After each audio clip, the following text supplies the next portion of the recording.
Hey guys what's up, कैसे हो आप सब। इस वीडियो में हम समझते हैं कंसीडरेशन क्या होता है और एक वैलिड कंसीडरेशन क्या होता है, बहुत ही सिंपल, इंटरेस्टिंग और डेली लाइफ एग्जांपल्स के साथ। तो चलिए शुरू करते हैं इस वीडियो को।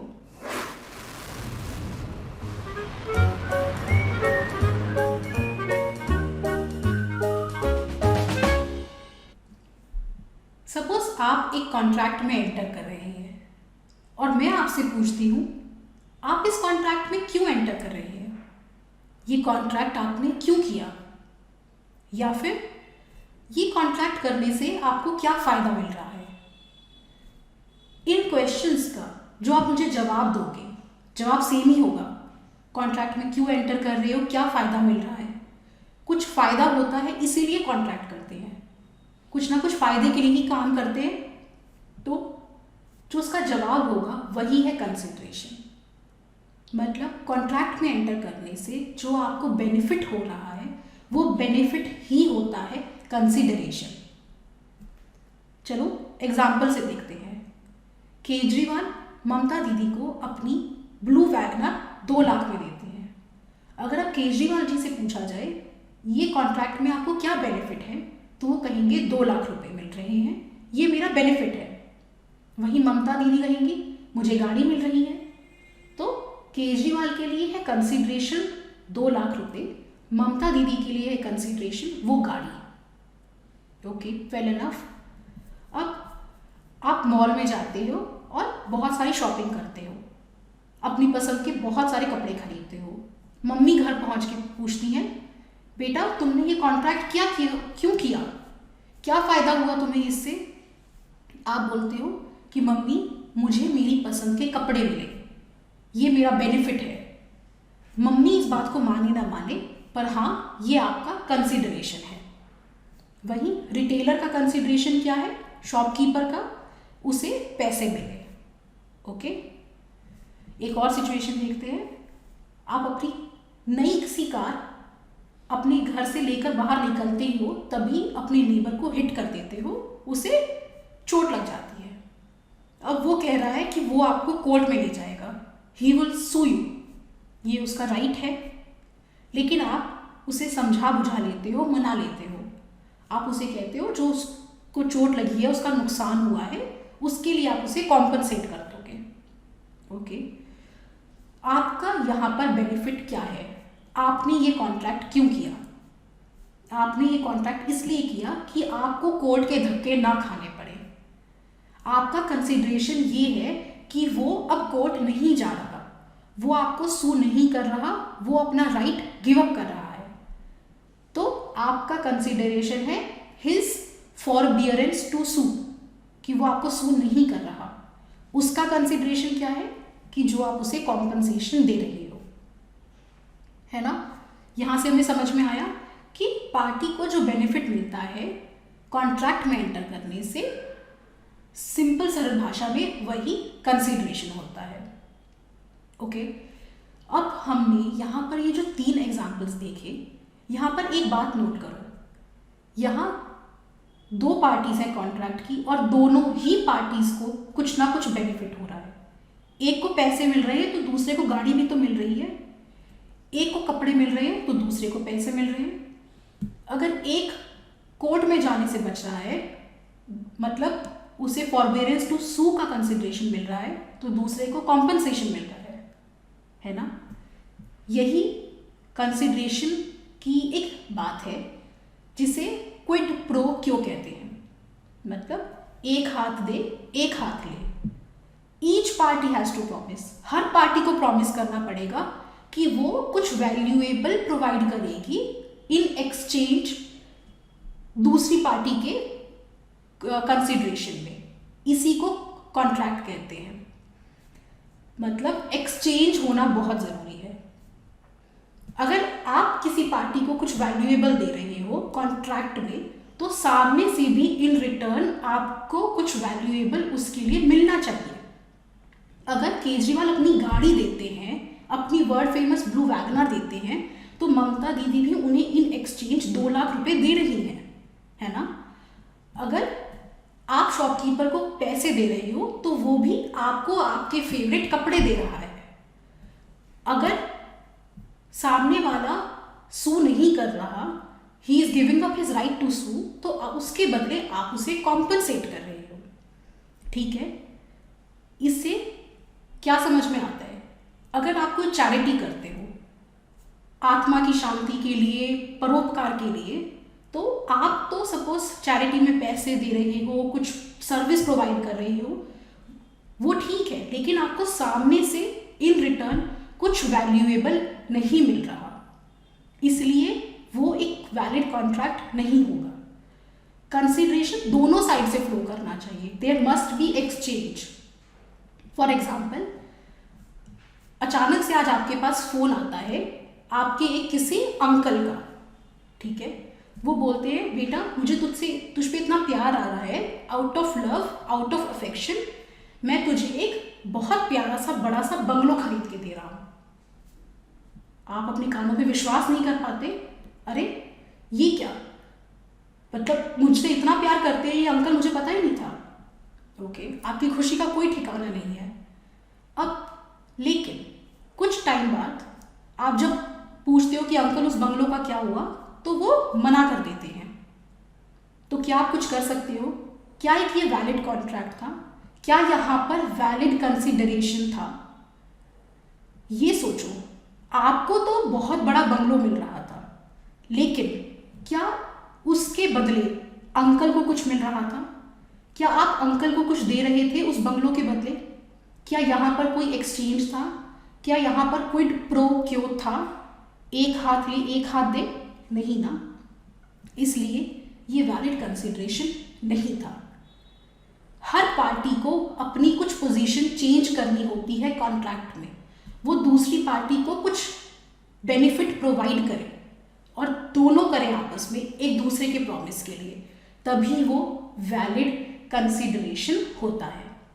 ओके, अब कुछ और बातें देख लेते हैं कंसिडरेशन के बारे में। जनरल,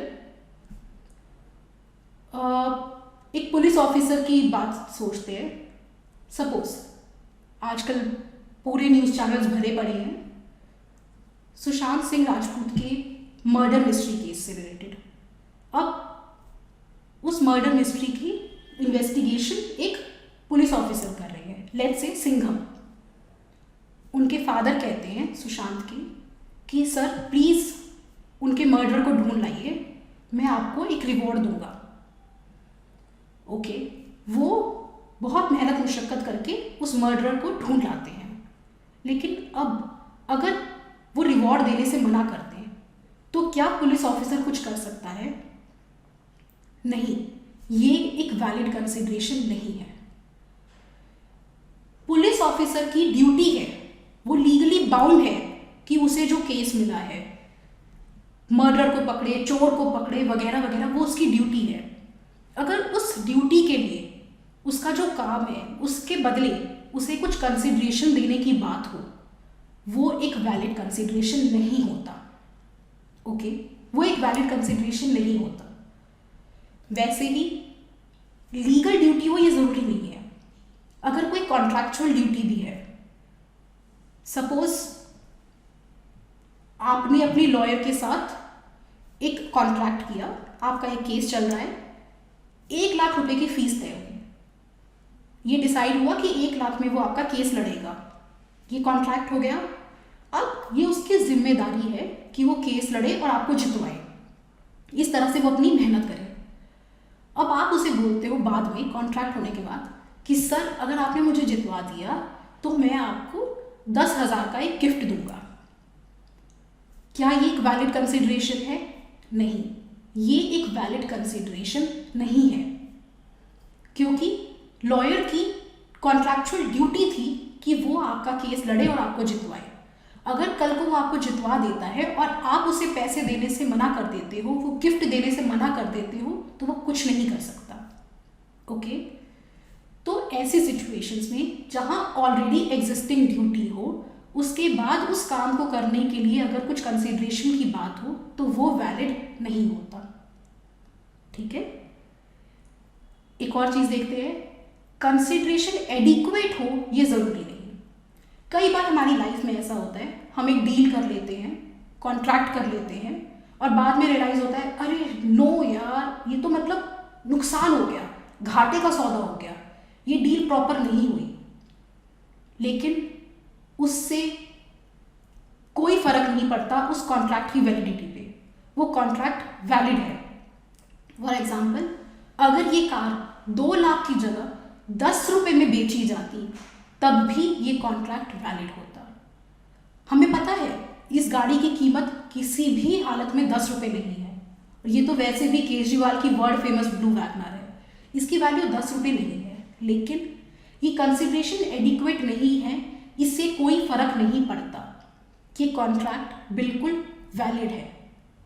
हाँ, वो अलग बात है कि बाद में अगर केजरीवाल जाके कहे कि ये कॉन्ट्रैक्ट मैंने अपनी मर्जी से नहीं किया, कुछ फ्रॉड हुआ, ये हुआ वगैरह, तब इस बात को ध्यान में लाया जा सकता है, ध्यान में लाया जाएगा कि हाँ कंसिडरेशन भी इतनी एडिक्वेट नहीं थी, लेकिन वो तब की बात है। अदरवाइज ये कॉन्ट्रैक्ट एज सच पूरी तरह से वैलिड है। ओके, अब ये कंसेंट फ्री नहीं थी, क्यों नहीं थी, वो सब हम बाद में देखेंगे। अभी आज जो समझना है वो ये है, कंसिडरेशन एडिक्वेट हो ये ज़रूरी नहीं है, कंसिडरेशन फिर भी वैलिड होता है, कॉन्ट्रैक्ट वैलिड होगा। वैसे ही एडिक्वेट ना हो consideration, contract is valid, however consideration must be real. अरे कुछ ऐसा तो हो जो हो सकता है, मैं तुम्हारे लिए चांद तारे तोड़ रहा हूँगा, अरे बस करो, हमें पता है कि वो पॉसिबल नहीं है। ओके, वैसे ही एक आदमी दूसरे को कहता है मैं ब्लैक मैजिक करके, कुछ करके, झाड़ फूक करके इस मरे हुए इंसान में जान डाल दूंगा। It is not real, the consideration must be real. Okay, अब ये हमने सिचुएशन देखी है कि अगर मैं आपको कहती हूँ उस ABC इंसान को मार दो, वो मुझे बिल्कुल पसंद नहीं है, उसके बदले मैं तुम्हें 2 लाख रुपए दूंगी। अब आप क्या करते हो, मुझ पर रिलाई करते हुए, मुझे पे बिलीव करते हुए, हमारे बीच में कॉन्ट्रैक्ट हुआ है, उस पर बिलीव करते हुए आप उसे मार देते हो। लेकिन मैं बैकआउट कर जाती हूँ और आपको पैसे नहीं दे रही, तो ये आपको भी पता है कि आप इसमें कुछ नहीं कर पाओगे, क्योंकि ये कॉन्ट्रैक्ट कभी वैलिड था ही नहीं। क्यों नहीं था वैलिड? क्योंकि कंसिडरेशन हमेशा लॉफुल होना चाहिए। कंसिडरेशन अगर अनलॉफुल हो, इमोरल हो, अगेंस्ट पब्लिक पॉलिसी हो, तो ऐसा कॉन्ट्रैक्ट एक वैलिड कॉन्ट्रैक्ट नहीं होता। किसी को मार देना और उसके बदले पैसे देना, ये कॉन्ट्रैक्ट ऑब्वियसली वैलिड नहीं हो सकता। मैं बार बार कहती हूँ, कॉन्ट्रैक्ट एक्ट बहुत ही लॉजिकल है, रीजनेबल है, इसके जवाब हम सबको पता होते हैं, है ना। हमें पता है कि अगर किसी को मारने के पैसे मिल रहे हैं तो वो कॉन्ट्रैक्ट वैलिड कॉन्ट्रैक्ट नहीं होता। अगर पैसे देने वाला मुकर जाए या पैसे दे दिए और मारने वाले ने नहीं मारा तो कुछ नहीं किया जा सकता, ये कंसिडरेशन वैलिड नहीं है। तो चलो एक बार फिर देखते हैं कंसिडरेशन क्या होता है। कंसिडरेशन कुछ करना, an act, doing something, an abstinence, abstaining from doing something, for example forbearance to sue, वो नहीं जा रहा था अपना राइट परस्यू करने, वो कोर्ट नहीं गया जब आपने उसे गाड़ी से हिट किया आपके नेबर को, ठीक है। ये तो हमने बार बार रिपीटेडली अभी तक देखा है। अब जो थर्ड पॉइंट है उसे समझते हैं। Consideration must move only at the desire of the promisor.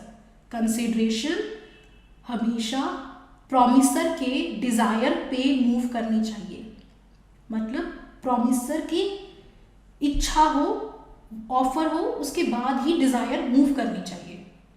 इसे इस लैंडमार्क इंपॉर्टेंट केस से समझते हैं।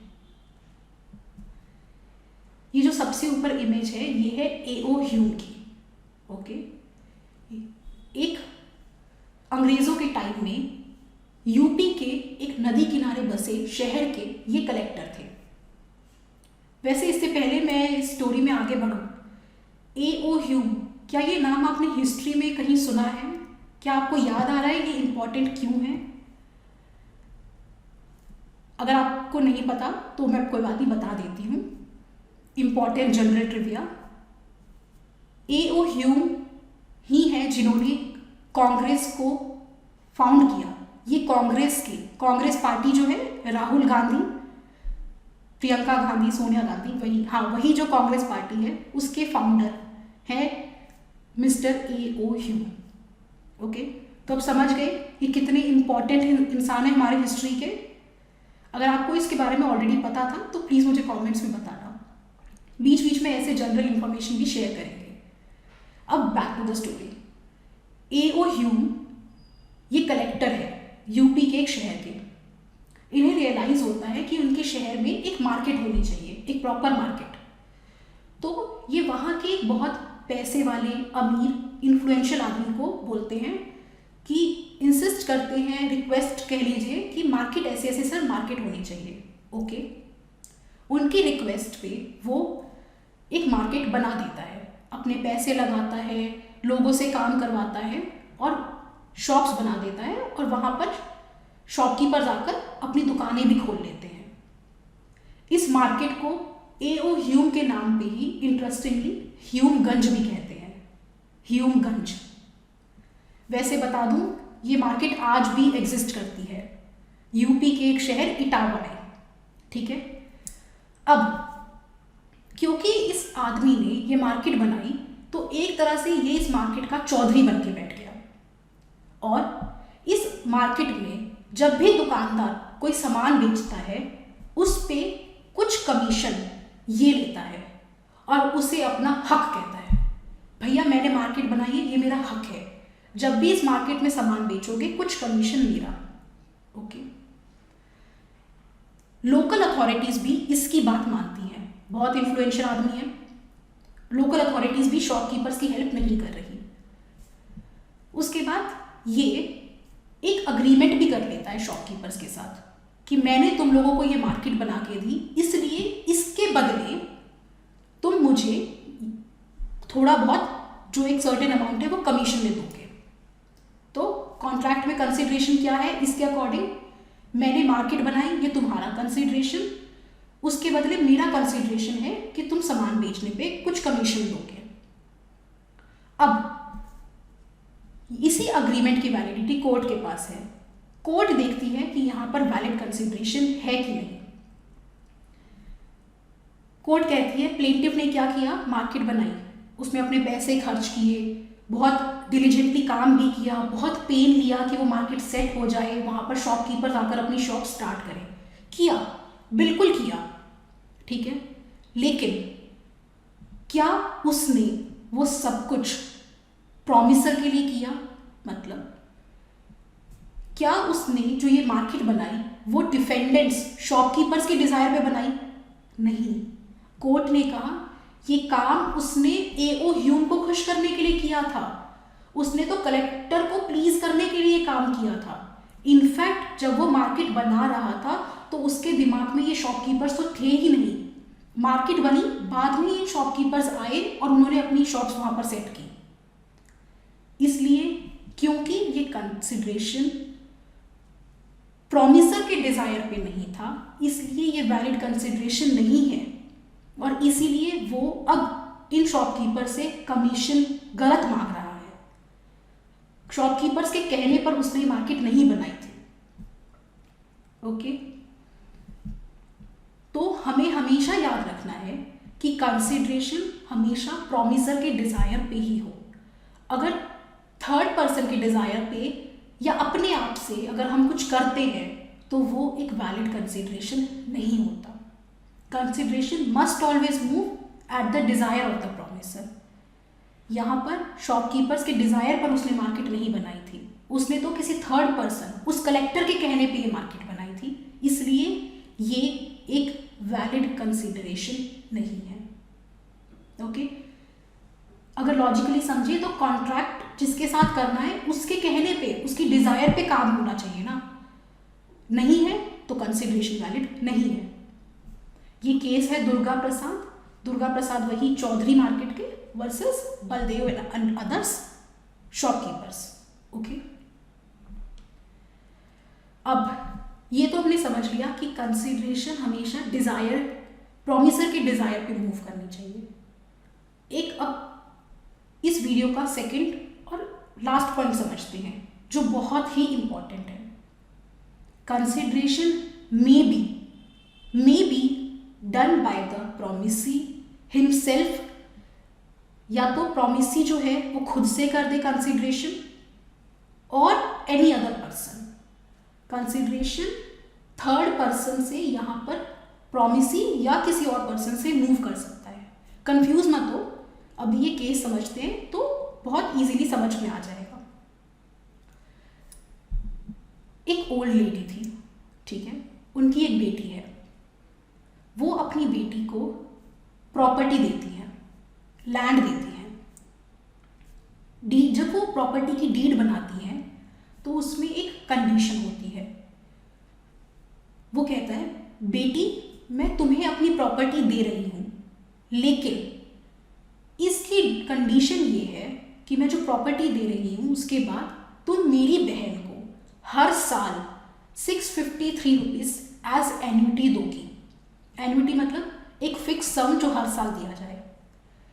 तो जब मम्मी अपनी बेटी को ये प्रॉपर्टी ट्रांसफ़र करती हैं तो उसकी कंडीशन ये होती है कि ये प्रॉपर्टी मैं तुम्हें ट्रांसफ़र कर रही हूँ, इस कंडीशन पे तुम मेरी बहन को एक फिक्स सम हर साल दोगी।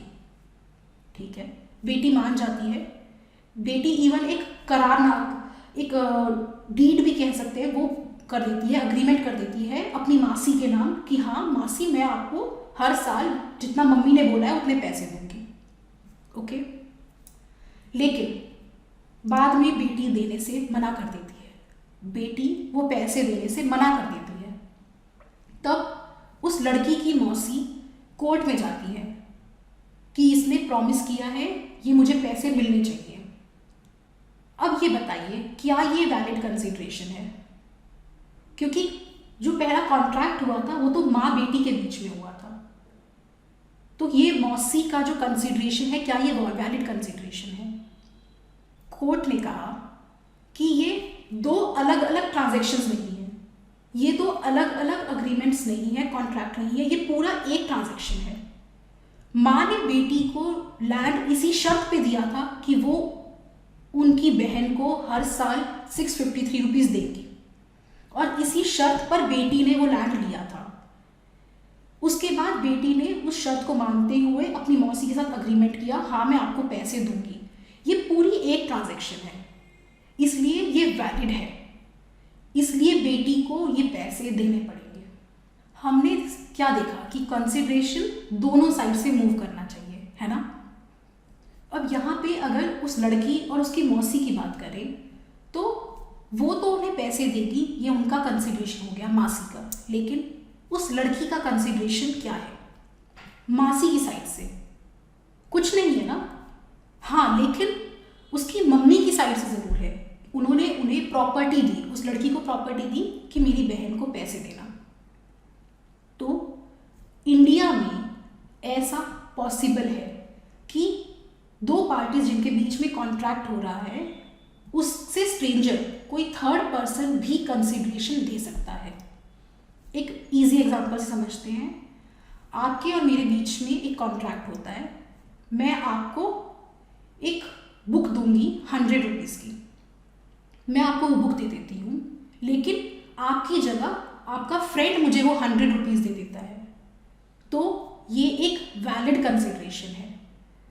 बेशक आपके और मेरे बीच में ये कॉन्ट्रैक्ट हुआ, लेकिन थर्ड पर्सन वो कंसिडरेशन मुझे दे सकता है। वैसे ही यहाँ पर उसके 653 रुपीज़ के बदले मौसी के उसकी बहन ने वो कंसिडरेशन दिया था अपनी बेटी को लैंड ट्रांसफर करके। Consideration can move from a stranger under Indian contract law. मतलब कंसिडरेशन हमेशा प्रॉमिसर के डिजायर पे होना चाहिए, प्रॉमिसर के डिजायर पे, लेकिन कंसिडरेशन थर्ड पार्टी से भी मूव कर सकता है। इसको जो हमने लास्ट पॉइंट को समझा, इसे और डिटेल में तब समझेंगे जब हम प्रिविटी ऑफ कॉन्ट्रैक्ट करेंगे। प्रिविटी ऑफ कॉन्ट्रैक्ट बहुत ही इंपॉर्टेंट टॉपिक है, उसको करते हुए इस कॉन्सेप्ट को थोड़ा सा और डिटेल में समझेंगे। अभी के लिए जो हमें याद रखना है वो ये है, कंसिडरेशन हमेशा प्रॉमिसर के डिज़ायर पे मूव करना चाहिए।